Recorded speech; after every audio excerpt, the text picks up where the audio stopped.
You've got Casemiro out, you've got the lads that have gone to the Africa Cup of Nations. Is there anybody else unavailable for Sunday?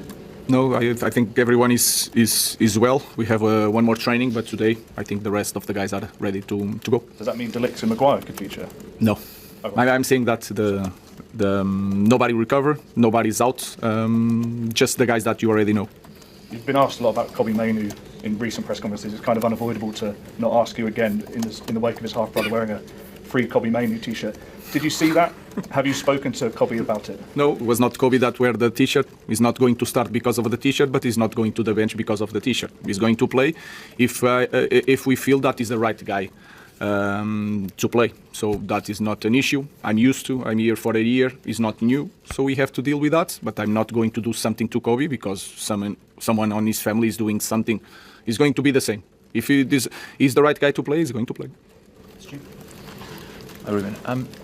In terms of this game, Villa obviously won, I think, 9 on the bounce, 15 out of 17. Do you think they are genuine Premier League title contenders? Yeah, everything can happen. I think they have a manager with a lot of experience. You can see when you watch Villa play, you can sense that it's a very mature team.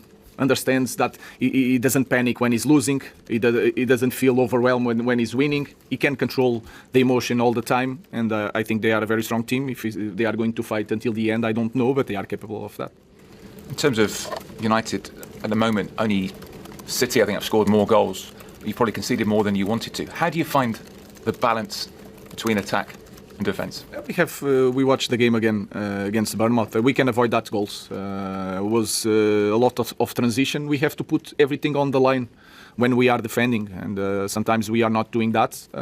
We need to work on some details to suffer less goals, because in the end it's going to make the difference. Afternoon, Ruben. Not to go back to Kobbie, but have you had conversations with him about the situation? How has he been this week? Because it comes off the back of him actually playing the most minutes he has in recent weeks. And he played really well, so that is the important thing. And then my office is always open. Nobody went there this week, so I think everything is normal. We are ready to go to Villa. And you talked about being at the club for a year and having to deal with situations like this. I mean, how have you found that off the back of also this week? Bruno's interview from a few weeks ago came out with some quotes. I know he did another interview with the club as well with Rio Ferdinand, but it's just another situation that I suppose you have to deal with. The difference is that he spoke with the club before that interview and he said what he's feeling. Of course, we can avoid these things because we already know the noise, but he talked with the board, and I think everything is clear. One of the things that he did say in the interview that he did with the Portuguese Federation was that he didn't think that everybody defended the club the way that he does, that almost as though some people don't care as much as he does. Is that fair, do you think? I don't know, it's fair. He just spoke about what is his feelings, and he needs to answer to that. It's not me. I think he is an example that he gives everything. He puts everything on the line in every training, in every match. In that department is special. So I think he has that feeling. We need to step up and to have also that feeling. So we need to ask him, because I think he's a big example in the group. I mean, because he's the captain, he's the biggest person in the dressing room. It would be a concern if that was really what he felt. He spoke his feelings, and I think when I watch Bruno training and playing, he's a special character, and I think the numbers, the amount of games, everything prove that he's a different player. Hi, Ruben. When we saw you in the summer in Chicago, you talked about organising a leadership group because there were things last season that ended up on your desk that perhaps you didn't want to end up on your desk, that they could just be solved in the dressing room. Is this issue with Kobbie one of those things that you don't necessarily have to get involved, but maybe the leadership group pulling to one side and just say, look, like... No, it's continue a little bit everything on my desk. Every problem in our football club is still me that has to deal with that, but this will take time. But again, my door is always open, and there was not Kobbie. The job of Kobbie is to train it to play. I felt that he did really well this game. So that is the most important thing for me. If he has to play, he's going to play. If he's not going to play, he's not going to play. I don't know if you saw Chido Obi and Harry Amas post on social media. I mean, what do you make of that? It seems quite petty. I think it's the feeling, a little bit the feeling of entitlement that we have in our club. And sometimes strong words is not bad words. Sometimes difficult moments is not a bad things for the kids. We don't need to be always with accolades in everything, in every situation.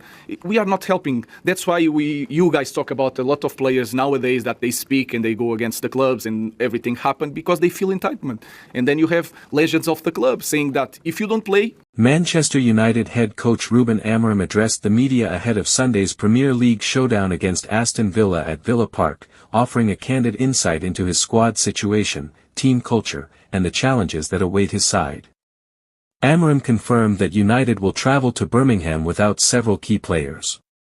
Defensive options remain stretched, with Matthijs de Ligt and Harry Maguire still sidelined through injury. In midfield, Casemiro will miss the game due to suspension, while Amad Diallo, Bryan Mbeumo, and Noussair Mazraoui are unavailable after departing for Africa Cup of Nations duty. The Portuguese coach made it clear that no late recoveries are expected, stressing that those available must be ready to step up.